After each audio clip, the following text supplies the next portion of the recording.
इसलिए सियानों ने कहा है कि बुराई करने से पहले सोच ले, कहीं बाद में पछताना न पड़े।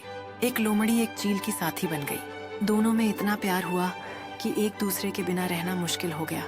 एक दिन लोमड़ी ने चील से कहा, क्यों ना हम पास रहें? पेट की फिक्र में अक्सर मुझे घर से गायब रहना पड़ता है।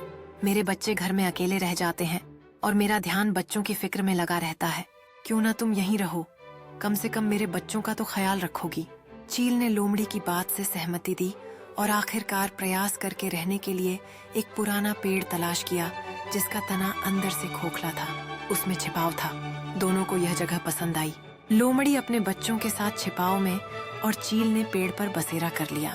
कुछ अरसा बाद लोमड़ी की गैर मौजूदगी में चील जब अपने घोंसले में बच्चों के साथ भूखी बैठी थी, उसने अपने और अपने बच्चों का पेट भरने के लिए लोमड़ी का एक बच्चा उठाया और घोंसले में जाकर खुद भी खाया और बच्चों को भी खिलाया। जब लोमड़ी जंगल में अपने बच्चों की तलाश कर रही थी, उसकी आंखों में आंसू और दिल में एक गहरा दर्द था।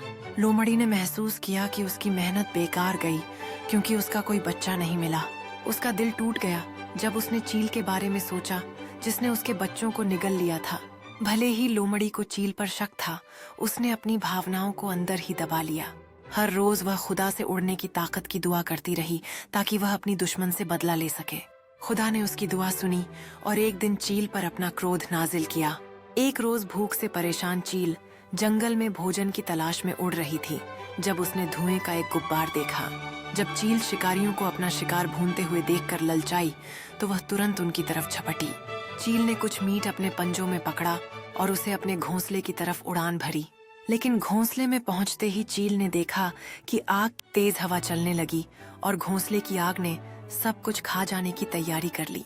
चील ने अपनी हार का अंदाजा लगाया, जबकि आग ने उसके बनाए हुए घर को विनाश के कगार पर पहुंचा दिया।